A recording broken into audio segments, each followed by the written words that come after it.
Okay, hello everybody, it's Dr. Alex Earl, and we're here at Pure Plastic Surgery today, and it's Hump Day with Dr. Alex Earl.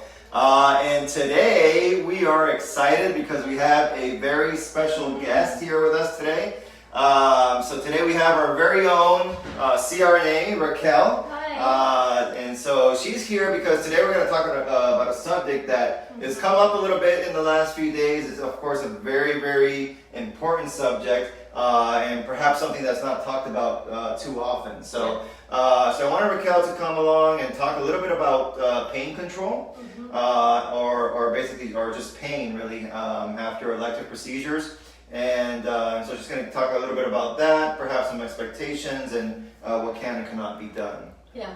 Hi everyone. So like Dr. Earl said, my name is Raquel and I'm the CRNA here at Pure.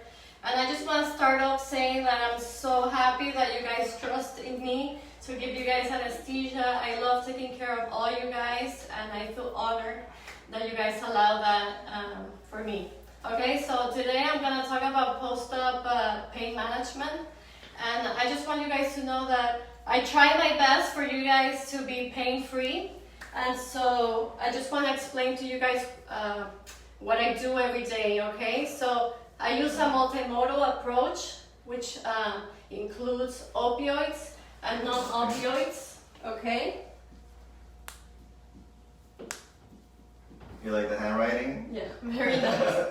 All right, opioids and non-opioids. Non-opioids. And what does that mean? What is an opioid and what's a non-opioid? So these are my powerful guys. Those are the ones that give me the ability to take away most of the acute pain, which is severe. And so for severe pain, we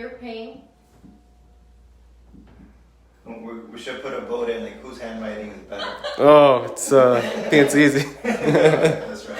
okay, for severe pain, which would be mainly inside the OR, but also immediately upon arrival to recovery, I have some opioids that are called fentanyl.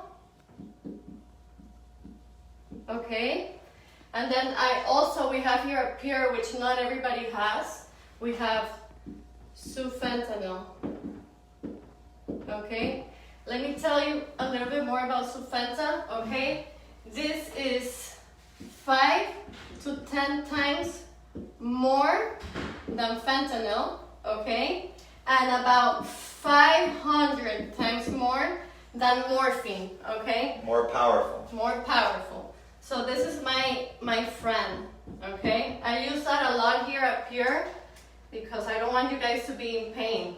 Okay, now once we get into the recovery room and I see that you guys are in pain, I do give you some fentanyl or some sufentanil. But as you start to awake, so then we have another one that is called Demerol. And that one is for mild to moderate, okay? And this one also helps you with the shivering that you guys encounter, which is normal with anesthesia because anesthesia blunts the thermoregulators, the receptors. So this is a nice guy too because it helps you with that, and it keeps you with the pain control. Okay. Now, with that being said, if you're in recovery and Demerol is not cutting out, then I don't mind. I go back to my severe pain and I'll give you guys more fentanyl if you guys need it. Right, so fentanyl is good. Sufenta is very, very powerful. Typically what we give in the OR, sometimes outside the OR. What are some of the, kind of the downsides? Like, why don't you want to give too much of that? Because this will make you sleepy. Right. So, while we understand that, you may be uncomfortable, that you may be in pain, at the same time, once you've woken up from anesthesia, we don't want to put you back into a kind of a state where you're not really breathing on your own. Right. So while, yes, we can give some of this, of course, it can never be at the doses that we give in the OR, and there's only really so much that we can give, right? So Right. you have like a limit, right? Right. Mm-hmm. Yeah. I mean, you know, we want to take care of you guys, but I want you guys to feel comfortable going home, and I can't allow you to go home, you know, very sleepy, because you're gonna go in your car, and who's gonna take care of you? I want you guys to be awake, so you can breathe on your own, and there's no issues later on. So yeah, so I have a limit on this. So then I go to Demerol, okay? Right, so that's very, very important. Of course, all the surgeries that we do here are outpatient surgery, meaning patients go home the same day. So we can't really have people, unfortunately, in the recovery room for 5-6 hours. That's just not feasible. So average time in the recovery room is probably about an hour. And if you need a little bit more time, that's okay. But we can't basically knock you out with these drugs and then just keep you there for extended periods of time. That's just not the way that we are able to do things. Okay, so if that doesn't cut it, you can do the Demerol, like you said. Demerol is good for pain, but also for the shivering. For the shivering, yes. And Raquel mentioned it, but people should know that shivering after a surgery is not unusual. It's actually pretty common. Yes. Okay, because of course we keep it cool in the OR. We give you IV fluids, which may bring down the temperature. The anesthesia that Raquel gives messes with how you regulate temperature, and all these things. So you can come out, shivering, and sometimes you can find it like you can't stop it, and that's okay. You're fine. Okay, it's just shivering. That's all it is, and we can give you a little bit of Demerol to kind of reduce that. Okay, but just don't freak out because you have this kind of quote unquote uncontrolled shivering initially after anesthesia. Right. And Dr. Earl knows that one of my main goals here is to keep you guys warm. That's right. So I put plenty of blankets on you. They're heated. You have the bear hugger, which is another heater blanket. And I also now cover your head so that the temperature stays in your body.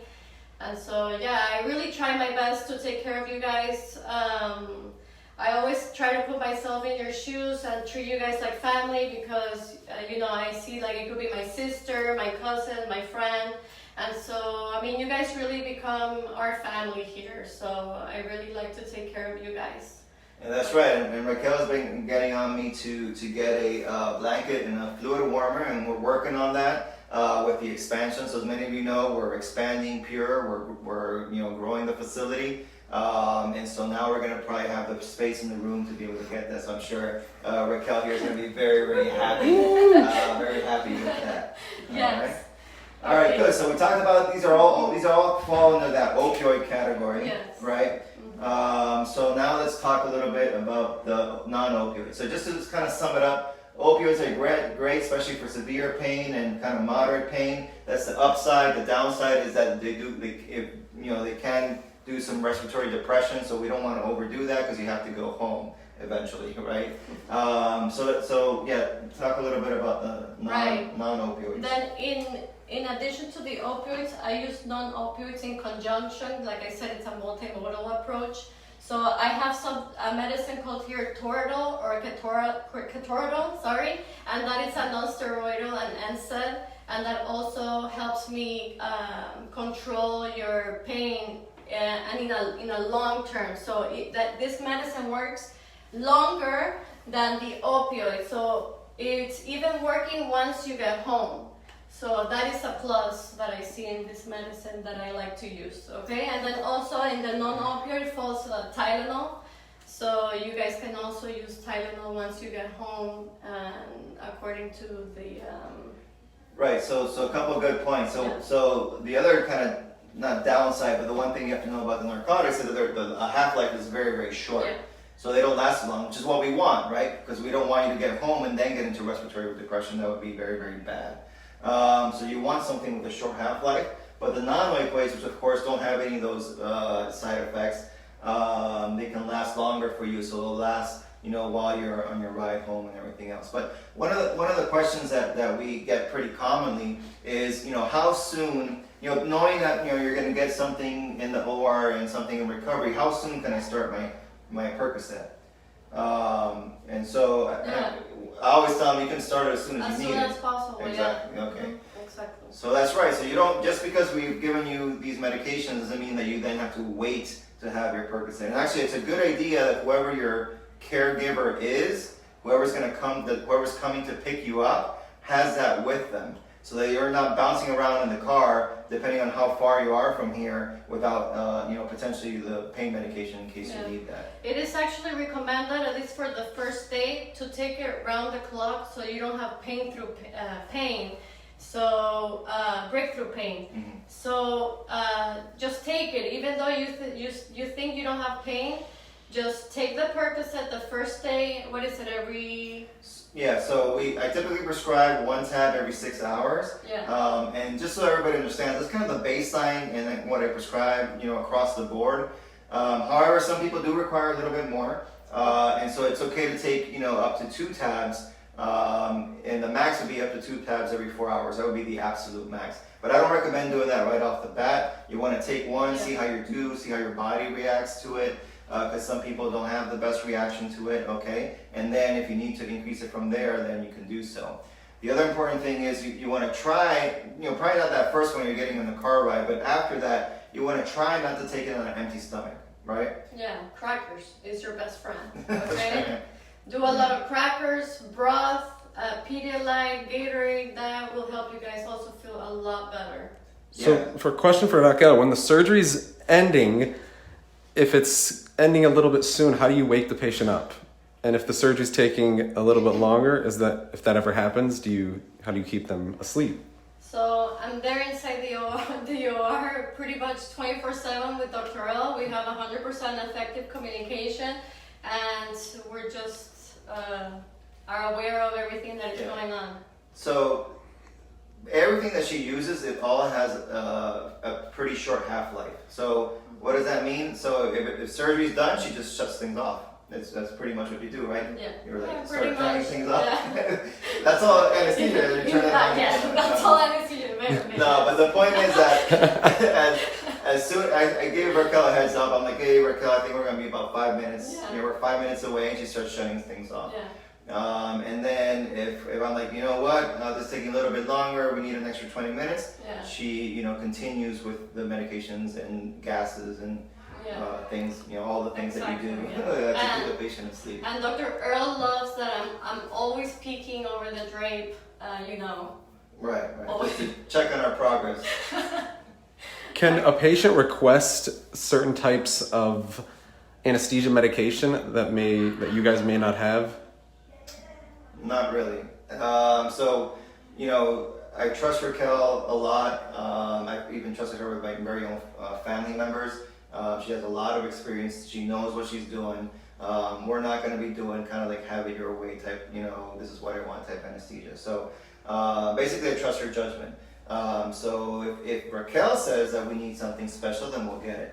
But otherwise, we have our system here. We know, what works. She's with us pretty much every single case, and so we're gonna do what's gonna be best for you based on all that experience. Right. I mean, anesthesia is selected based on the patient, and I look at every patient's charts here, and I review their health conditions and their history. And pretty much here, this is an office-based. So everyone that comes here is pretty much healthy. So the anesthesia should be pretty straightforward. So how long before surgery should you abstain from alcohol? And does that affect your anesthesia? So you shouldn't do it a week before surgery. No. And it can affect anesthesia, but it also affects surgery, like the actual surgery as well. So alcohol can actually thin the blood, so tendencies for bleeding are higher. Then of course you don't want anything that's going to mess with your cognition near anesthesia. Yeah, alcohol is a CNS depressant, so you don't want to have any of that receiving anesthesia. And how long before surgery should you stop smoking medical marijuana? Well, Doctor. new evidence base has shown that at first, that topic is very still under the research.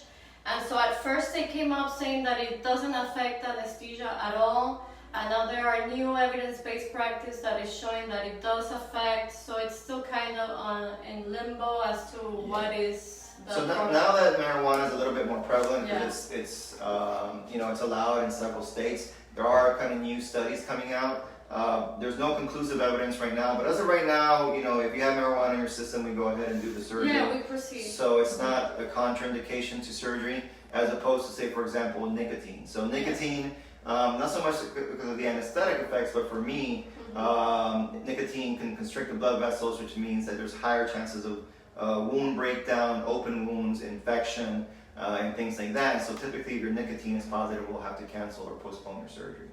I'll say something about marijuana that I've been reading.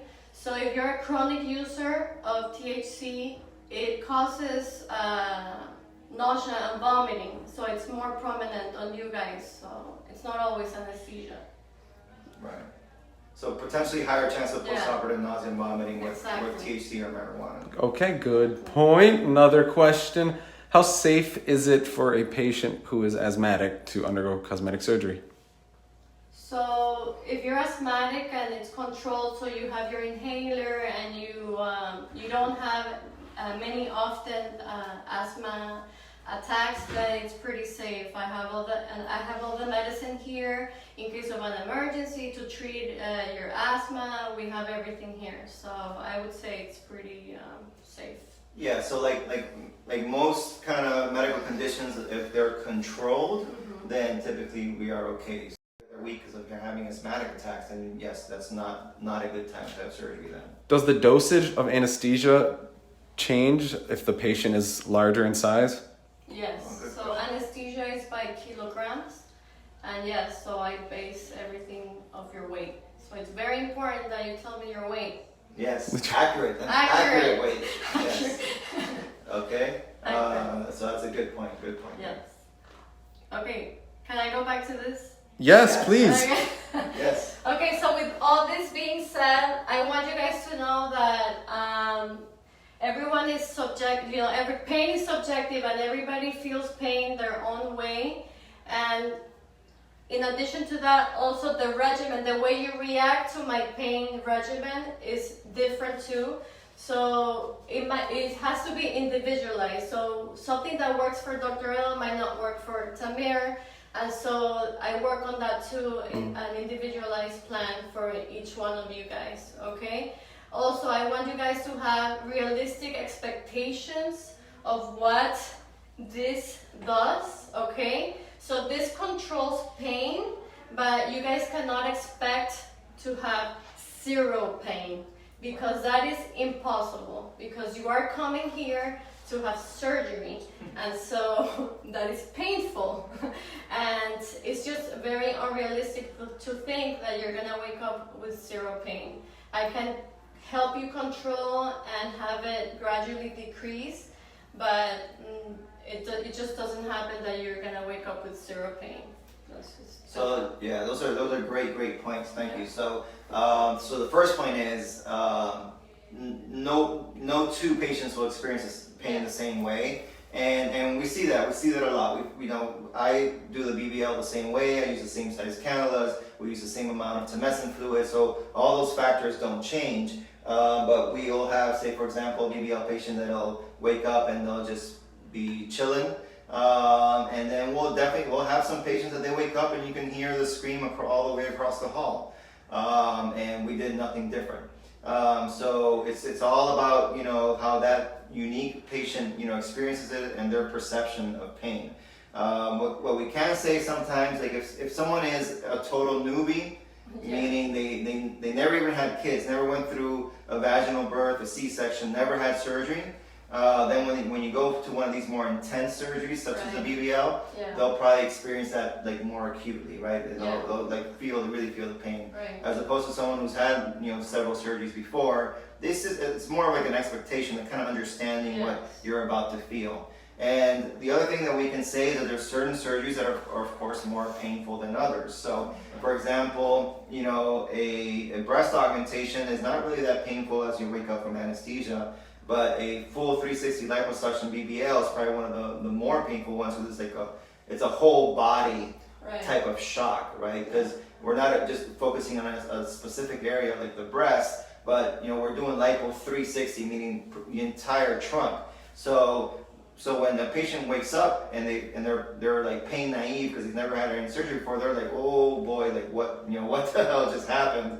And because their whole body is being affected. Okay, so that's really something that you have to understand as well. Yeah, exactly what Dr. Earl said. And also, like I said before, pain is very subjective. So if your friend came 2 months before and she had no pain, her recovery was amazing and she felt nothing, that's her experience. Don't expect for you to experience the same thing, because you don't know how you can tolerate this type of pain. Like Dr. Earl said, the BBL is a very invasive surgery where the whole body is being worked on, and that's right. So some people like to compare it. I had a femur fracture and the pain was different. Well, again, femur fracture I'm sure is extremely painful, but it's focused to one area. And that BBL pain is just like this huge kind of generalized pain. So that's why we see some patients kind of wake up almost like in a shock state, because they just have like pain like everywhere. They've never experienced something like this before. Okay, and that's definitely a possibility. And the other point that Raquel made is also extremely important. The expectation cannot be that you're going to be zero pain level. That's just an unrealistic expectation. So yes, pain controlled to a certain degree. Of course, we want you to be functional, but you will not have a 0 degree pain level. Okay, like many things, the only way to have zero pain is to not do surgery. So what's your opinion on post-op IV therapy to replenish nutrients? Will that help manage the pain? That is a great idea, but we encountered that the IV fluids that have vitamins can also cause nausea and vomiting. So if you want to do that, just do the fluids. I would suggest that instead of doing the fluids with the vitamins. Right, and of course have your Zofran on hand, which is the anti-nausea medication that we give you. Have you heard of pain drip? A pain drip? It's like a bottom that you push that drops medication into the veins to avoid. Like a PCA pump. Or do you guys use that? Yes, but that is in a hospital setting. That is not allowed under the law to be in an office based. Thank you very much. Can you explain? This is a little. On the same topic. Are you doing IV sedation, twilight anesthesia? Yes, we can. We do that for the face tights. For which surgery? So face tight. So typically for a little bit of the smaller surgery, so if you're doing just kind of face tight chin, we can do that. If we're just working like in a small area, we can do that. But for most of the things that we do, so lipo, BBL, tummy tuck, breast cases, pretty much the overwhelming majority of the things that we do on a daily basis will be general anesthesia. Do you do any procedures that are when the patient is fully awake and just local? No, he will miss me too much. Oh yeah, that's right. We need you. No, I mean we've done some earlobe repairs, maybe some like small little scar revisions, a little mole or scar revision, but again, not the majority of what we do. From your experience, Raquel, talking to your patients, do you think that extended tummy tuck, are those more painful than the BBL? Or if you want to rank them, you as well, Dr. Earl. No, from my experience to seeing you guys wake up from the procedures, I would say that the BBL hands down wins over most painful. Over the tummy tuck. So I agree with that, and this is my thoughts on that. So I think the pain with a lipo 360 or BBL, which really the pain is from the liposuction, it's not from the fat transfer. So whether it's lipo 360 or BBL, it's the same. I think that if this is time and this is pain level.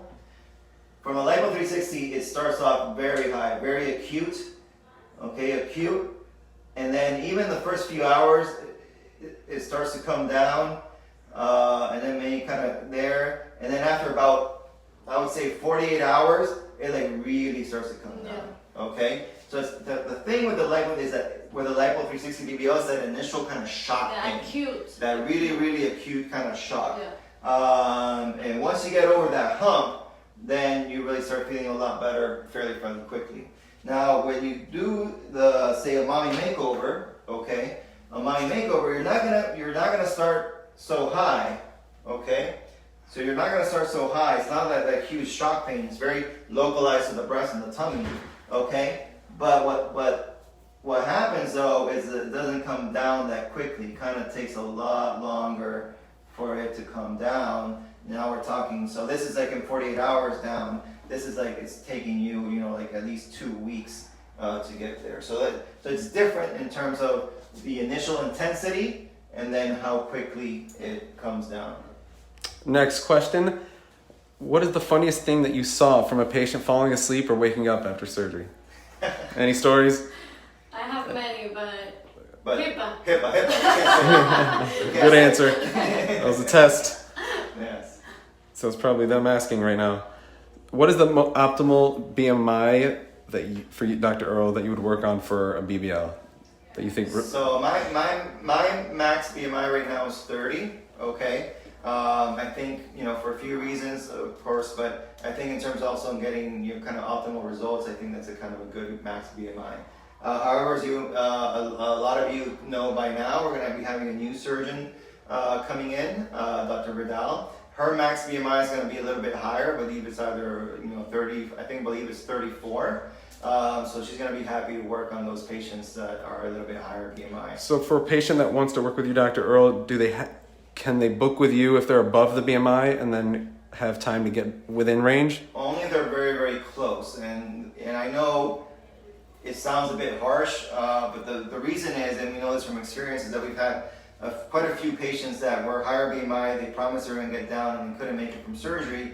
And then that's kind of really the worst of all worlds for myself and for the patient, because they show up here, they travel from afar, we weigh them, they don't make the cut, and then we have to cancel surgery. So they just wasted a whole bunch of time, and then we just lost a slot in the OR. And when we're booked so far out, it's not fair to other people that are ready to go. So if you're pretty close to that 30, say within maybe 10 pounds or so, then I guess that's reasonable. But if it's more than that, then we should just wait till you get a lot closer. All right, and then for anesthesia purposes, I feel very safe with a BMI of 35. I think Dr. Vidal is going to be. Yeah. So, What is the max CC implants that a patient can get with you? Well, if they can take it, then it would be the max implant. So the biggest silicone implant is 800 cc's. That's the largest one they make. Anything bigger than that would be like special made factory order, which we don't do. You can get a 800 cc saline implant and fill it, over 1,000, but I don't recommend that. In general, it's not a great idea to have such big implants, especially in the long term, because as time goes on, as the tissues become older and the elasticity begins to drop and things begin to stretch out in gravity, you're just going to stretch everything out, and it's not going to look good in the long run. So in general, I don't like to put in implants that are that big. Okay, a little bit off topic, but for both of you, how did you guys meet and start working together? Working, yeah. And That's Dr. right. Earl chose. So as some of you may know, so of course I know Raquel for a very long time, but she's married to to CRNA as well. Yeah. So I've been working with them over 3 years now, perhaps longer. So yeah, it's been a really great relationship. At this point, we know exactly how, I know how she works, she knows how I work. So it's a very, very kind of fluid flow that we have in the OR. And of course, and then in terms of trust, I trust her and Carlos 100%, and vice versa. So that's really, like I said, that's really what it's all about. I know that she's going to provide the best care for our patients, and that's kind of, the pure experience. Thank you very much. Got a minute left, so really quick. Do you prescribe PCA pumps for pain? I listen from so many girls that it's the best. So we don't. We don't prescribe a PCA pump. Again, I erased all that. PCA pump typically has an opioid in it. Okay, the most common one is morphine. Okay, and it just makes us very, very nervous to send someone home with basically IV morphine. Okay, now yes, I do understand the PCA pump is supposed to have feedback mechanism, blah blah blah. But the honest truth is, we don't know these patients well enough to know exactly what the dosage should be, et cetera, et cetera. And what if something tragic happens, okay? Too much morphine equals respiratory distress, which could potentially put you in a hospital or worse. So definitely, we're not going to be doing that. Thank you. I want to get a BBL, but through research, I've heard that it's more complicated when it's under the muscle. What is your strategy? Yeah, that's definitely true. So the strategy is to not go under the muscle, okay? So complication rates, the most feared complication goes way up if you're putting fat under the muscle, which is the complication of potential for fat embolus and death. So we place the fat between the muscle and the skin, okay? So between the muscle and the skin. And the way that I try to make sure that we're doing that is by using the ultrasound machine, especially when I'm placing the fat in that specific area called the danger zone, okay? So in that specific area, that's where the big vessels are lying underneath there. That's where we use the ultrasound machine, make sure the cannula's in the correct place to place the fat there above the muscle. Once you get out of that danger zone towards the lateral areas and the hips, then the ultrasound's not needed anymore. There's really no danger in that area. At what age do you stop doing BBLs? So my age limit right now is 50, okay? And as you know, there's a lot of healthy, kind of sprightly 50-year-olds. And I agree with you. But kind of when we were talking, earlier, it's a big surgery. It's very, very tough on the body.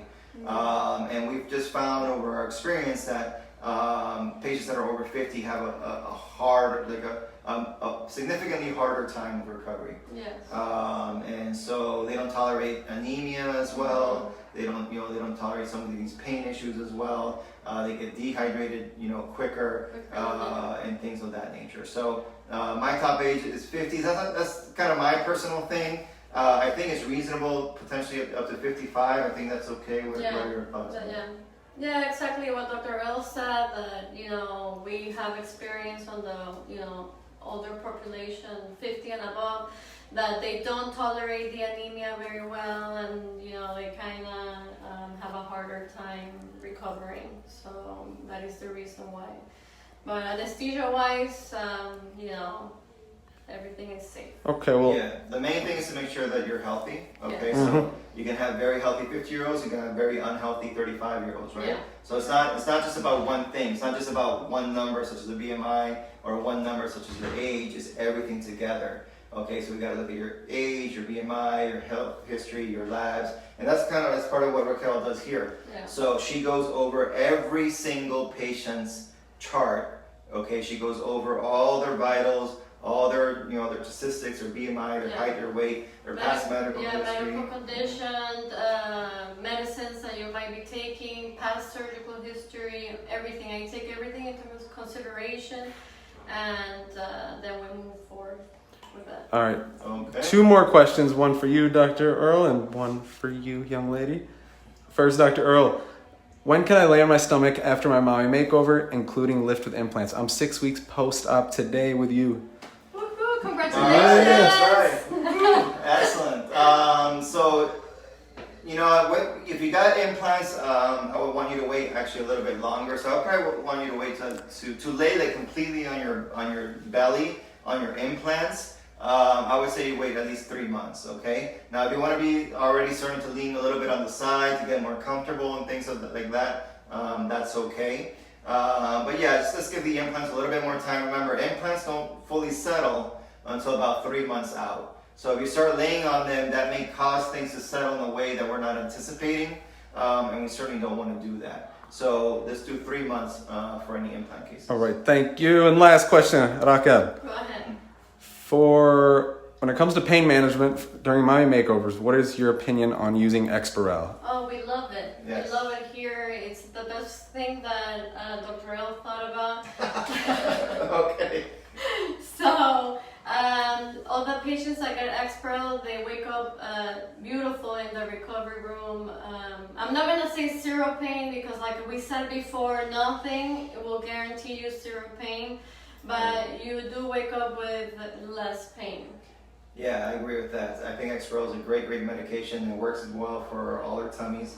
We put it in the muscle repair, we put it along the incision, and it provides increased or improved pain control for up to 72 hours. Yes. A lot of people ask if we can use it for BBL. Unfortunately, it doesn't work well for that. So it's an injectable, right? Right. So we actually have to like inject it into the areas. Yeah, Exparel is a local anesthetic, so it basically numbs wherever Dr. Earl injects it, and so he injects it right on the muscle, which he's preparing, so that way when you wake up you don't feel that pull on the muscle, and that's basically the only way that it would be used. Right, so does not work, does not function for liposuction procedures. Well, thank you very Okay. much, Raquel. All right, yes, everybody, clap here for our guest host. Okay, we're very excited to have her. Thank you. I hope you guys learned a lot here today. I think it was really, really good, great information. Thank you very much.